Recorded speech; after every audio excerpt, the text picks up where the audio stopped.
எப்பவுமே குழம்பு, கூட்டுன்னு செஞ்சு செஞ்சு போர் அடிச்சு போச்சா? அப்ப கண்டிப்பா இந்த மாரி செஞ்சு பாருங்க.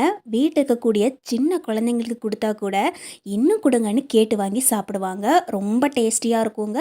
அது மட்டும் இல்லாம உடம்புக்கு அவ்ளோ நல்லது. நமக்கு எல்லாருக்குமே தெரிஞ்ச காய் தாங்க சொரக்கா. இந்த சொரக்காயில நெறைய நார்ச்சத்து இருக்கு, நெறைய விட்டமின்ஸ் இருக்குன்னு நமக்கு எல்லாருக்குமே தெரியும். இருந்தாலும் இந்த சொரக்காய நம்ம சமைச்சு குடுத்தோம்னா, குழந்தைங்களும் சாப்பிட மாட்டாங்க. வீட்ல இருக்கக்கூடிய பெரியவங்க கூட ஒரு முறை சாப்பிட்டு அப்படியே விட்டுருவாங்க. ஆனா இந்த மாதிரி நம்ம செஞ்சு குடுத்தோம்னா, திரும்ப திரும்ப கேட்டு வாங்கி சாப்பிடுவாங்க. ரொம்ப டேஸ்டியாவும் இருக்கும். இதுக்காக முதல்ல சொரக்காவோட தோல மட்டும் தனியா சீவி எடுத்துடலாம்.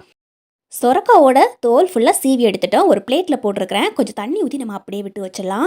இப்போ பாதி சொரக்கா மட்டும் கட் பண்ணி எடுத்துக்கிறேன்.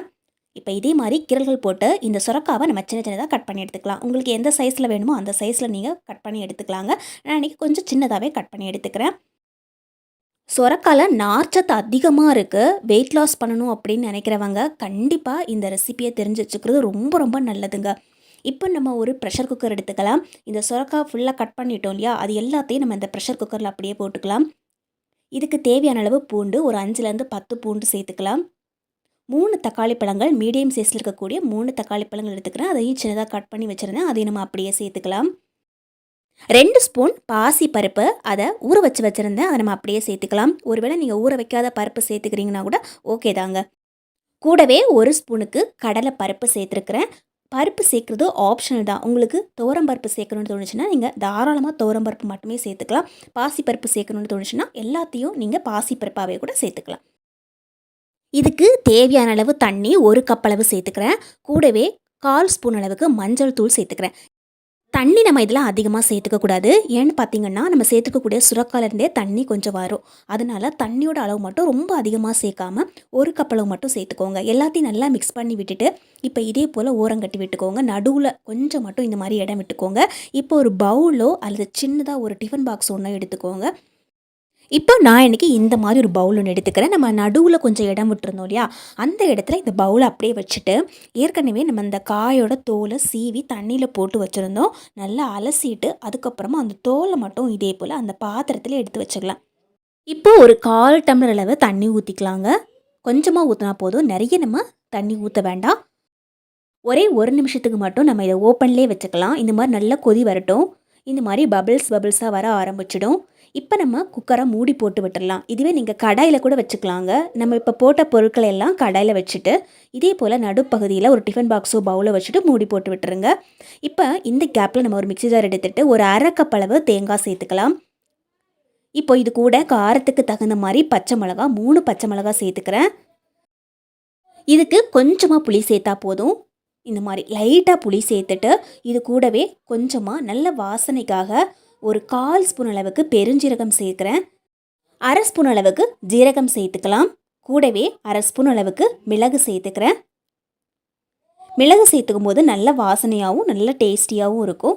கூடவே ஒரு கைப்பிடி அளவு கறிவேப்பிலைகள் சேர்த்துட்டு, தண்ணி எதுவுமே சேர்க்காம அரைச்சிட்டு, அதுக்கப்புறமா ஒரு 1/2 டம்ளர் அளவு தண்ணி ஊற்றி, இதே போல் நல்ல பேஸ்ட்டாக அரைச்சி எடுத்துக்கலாங்க. இதுக்கு நல்ல மணமும், நல்ல கலரும், நல்ல டேஸ்ட்டு கொடுக்கக்கூடியது இந்த தேங்காய் அரைப்பு. இதில் நம்ம இன்றைக்கி காரத்துக்காக பச்சை மிளகா சேர்த்துக்கிறோம். அதனால் நல்ல கலர் கிடைக்கும். உங்களுக்கு ஒரு வேளை வரமிளகா சேர்த்துக்கணும்னு தோணுச்சுன்னா நீங்கள் வரமிளகா சேர்த்துக்கலாம். இந்த மாதிரி பச்சை கலரில் நமக்கு கிடைக்காது. இப்போ நம்ம ப்ரெஷர் குக்கரை ஓப்பன் பண்ணி பார்க்கலாம். நான் இன்றைக்கி ஒரு 3 விசில் விட்டுருந்தேன். உள்ளே நம்ம வச்சுருக்கக்கூடிய காய், பருப்பு எல்லாமே நல்லா சூப்பராக வெந்திருக்கும். அதே போல் தோலும் நம்ம தனியாக வச்சுருந்தோம். அதையும் இந்த மாதிரி நம்ம நசுக்கி பார்த்தோம்னா இந்த மாதிரி நல்லா நைஸாக கையிலேயே நசுங்கி வந்துடும். அந்த அளவுக்கு நல்லா சாஃப்டாக வெந்து கிடைக்கும். இதை நம்ம வெளியே எடுத்து வச்சிடலாம். இப்போ நம்ம ஒரு மத்து எடுத்துடலாம், அல்லது ஒரு கரண்டி கூட எடுத்துக்கோங்க. எல்லாமே நல்லா வெந்திருக்கு. அதனால் இதை மிக்ஸ் பண்ணுறதுக்கு ரொம்ப ரொம்ப ஈஸி தான். ஒரு மத்து வச்சு லைட்டாக இந்த மாதிரி தட்டி கொடுத்தாவே போதும். அதே சமயத்தில் கீரை கடையிற மாதிரி ரொம்ப அதை நசுக்கி பிழியக்கூடாது. அங்கங்கே அந்த காய் தெரியணும். அப்போ தான் நல்லா டேஸ்டியாக இருக்கும். இப்போ நம்ம ஏற்கனவே அரைச்சி வச்சுக்கக்கூடிய அந்த தேங்காய் அரைப்பை அப்படியே நம்ம இதில் சேர்த்துக்கலாம். இதுக்கு தேவையான அளவு தண்ணியும் உப்பும் சேர்த்துக்கலாங்க. என்னடா இது குழம்பும் இல்லை கூட்டும் இல்லை அப்படின்னு சொன்னாலே திடீர்னு இந்த மாதிரிலாம் செஞ்சிட்ருக்கிறாளே அப்படின்னு நினைக்காதீங்க. நான் சொல்கிறதுக்கு முக்கியமான ஒரு காரணம் இருக்குது. அதையும் நான் உங்களுக்கு சொல்கிறேன். இப்போ இந்த பேஸ்ட்டை நம்ம மிக்ஸ் பண்ணி அப்படியே கொதிக்க விட்டுக்கலாம். 1 நிமிஷத்துக்கு அப்படியே இருக்கட்டும். இப்போ ஒரு கடாய் ஒன்று எடுத்துக்கலாம். இதில் 2 ஸ்பூனுக்கு சமையல் எண்ணெய் சேர்த்துட்டு, 1/2 ஸ்பூனுக்கு கடுகு சேர்த்துட்டு, 1/4 ஸ்பூனுக்கு ஜீரகம் சேர்த்துக்கிறேன். இது நல்லா பொட்டி வந்ததுக்கப்புறமா ஒரு ஸ்பூனுக்கு உளுந்து சேர்த்துக்கலாம். கூடவே ஒரு கைப்பிடி அளவு கட் பண்ணி வச்சுக்கக்கூடிய பெரிய வெங்காயம் சேர்த்துக்கிறேன். இதுக்கு பதிலாக நீங்கள் சின்ன வெங்காயம் சேர்த்தாலும் ஓகே தான். 2 வரமிளகாய் சேர்த்துக்கலாம். இப்போ ஒரு தடவை இதே போல் நல்லா மிக்ஸ் பண்ணி விட்டுக்கலாம். இந்த வெங்காயம் கொஞ்சம் நிறம் மாறி வரட்டும். அதுக்கப்புறமா ஒரு கைப்பிடி அளவு கறிவேப்பிலை சேர்த்துட்டு நல்லா இதே போல் பொரிய விட்டுக்கலாங்க. ஏற்கனவே நம்ம தேங்காய் அரைப்பு சேர்த்து ஒரு முறை கொதிக்க விட்டுருந்தோம். அது கூட இதை நம்ம அப்படியே ஊற்றி விட்டுக்கலாம். நல்ல வாசனை கொடுக்கும், செம்ம டேஸ்ட்டு கொடுக்கும் இந்த தாளிப்பு. கடைசியாக இதே போல் ஊற்றி விடும்போது லோ ஃப்ளேமில் வச்சுட்டு இதே போல் மிக்ஸ் பண்ணி விட்டுக்கோங்க. இதுக்கு மேலே நம்ம ரொம்ப நேரம் கொதிக்க விட வேண்டாம். ஒரு அரை நிமிஷத்துக்கு மட்டும் லோ ஃப்ளேமில் நம்ம அப்படியே விட்டு வச்சுருந்தா போதும். சொரக்காய் வச்சு இந்த மாதிரி நீங்கள் ஒரு தடவை செய்யலைன்னா கண்டிப்பாக இந்த மாதிரி செஞ்சு பாருங்கள். செம்ம டேஸ்டியாக இருக்கும். சூடான சாதம், சப்பாத்தி இது எல்லாமே இதுக்கு சூப்பராக செட் ஆகும். ஏற்கனவே நம்ம வேக வச்சுருந்தோம். குக்கரில் காய் வேக வைக்கும் போதே இந்த தோலையும் நம்ம சேர்த்து வேக வச்சுருந்தோம் இல்லையா? இது நல்லா சாஃப்டாக வெந்திருக்கும். இப்போ நம்ம ஒரு மிக்ஸி ஜார் எடுத்துக்கலாம். நம்ம வேக வச்சுருக்கக்கூடிய இந்த தோல் கூடவே நம்ம கொஞ்சம் தண்ணி சேர்த்துருந்தோம். அதையும் நம்ம அப்படியே சேர்த்துக்கலாம். இப்போ கூட ஒரு கைப்பிடி அளவு கொத்தமல்லி தழைகள் சேர்த்துக்கலாங்க. கூடவே பூண்டு ஒரு 2 அல்லது 3 போட்டால் போதும். ரொம்ப அதிகமாக நம்ம பூண்டுதுக்கு சேர்க்க வேண்டாம். ஒரு கைப்பிடி அளவு தேங்காய் சேர்த்துக்கிறேன். நல்ல டேஸ்ட்டுக்காகவும் வாசனைக்காகவும் ஒரு பச்சை மிளகாய் சேர்த்துக்கிறேன். ரொம்ப காரம் அதிகமாக இருக்குதுன்னா பாதி பச்சை மிளகாய் மட்டும் சேர்த்தா போதுங்க. இப்போ ஒரே ஒரு சின்ன பீஸ் இஞ்சி சேர்த்துக்கலாம். நல்ல ஒரு ஃப்ளேவர் கொடுக்கும். இது கூட தேவையான அளவு உப்பு சேர்த்துக்கலாங்க. முதல்ல தண்ணி சேர்க்காம அரைச்சிட்டு அதுக்கப்புறமா ஒரு அரை டம்ளர் அளவு தண்ணி சேர்த்து இதே போல் நல்லா பேஸ்ட்டாக அரைச்சி எடுத்துக்கோங்க. அந்த தோல் நல்லா சூப்பராக வெந்திருக்கும், நல்லா சாஃப்டாகவும் வெந்திருக்கும். அதனால் நமக்கு அரைக்கிறதுக்கு சிரமமே இருக்காது. சொரக்காயில் நிறைய நார்ச்சத்து இருக்குது, நிறைய ஆன்டி ஆக்சிடென்ட்ஸ் இருக்குது அப்படின்னு எல்லாருக்கும் தெரியும். ஆனால் அது எல்லாமே முக்கால்வாசி அதோட தோலில் தான் இருக்கும். இது எல்லாத்தையும் இதே போல் நல்ல பேஸ்ட்டாக அரைச்சிட்டு கூடவே நல்ல டேஸ்ட்டுக்காக 2 ஸ்பூன் தயிர் சேர்த்துக்கிறேன். ஏற்கனவே நம்ம இதுக்கு தேவையான அளவு உப்பு சேர்த்துருந்தோம். பத்தலைன்னா லைட்டாக உப்பு சேர்த்துக்கோங்க. இப்போ இதே போல் நல்லா மிக்ஸ் பண்ணி எடுத்துக்கலாங்க. பார்க்குறதுக்கே நல்ல கலர்ஃபுல்லாக இருக்கும். வாயில் வச்சு பார்த்தோன்னா அவ்வளோ டேஸ்டியாக இருக்கும். நம்ம இந்த தயிரும் சேர்த்துக்கிறதால இதுக்கு ஒரு சூப்பரான டேஸ்ட்டும் கொடுக்குங்க. உங்களுக்கு தயிர் சேர்த்துக்கிறதுக்கு பிடிக்கல அப்படின்னா நீங்கள் வெறுமனே அந்த தோல் மட்டும் சேர்த்து கூட நீங்கள் அரைச்சி சாப்பிட்டுக்கலாம்.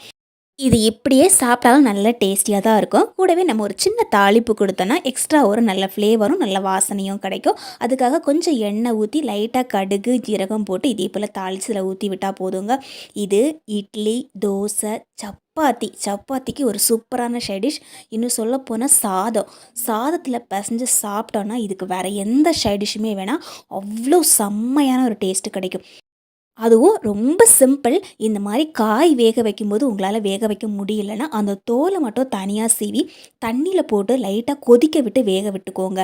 ஒரு பாத்திரத்தில் போட்டு வேக விட்டிங்கன்னா கூட நல்லா சாஃப்டாக வெந்து கிடைக்கும்.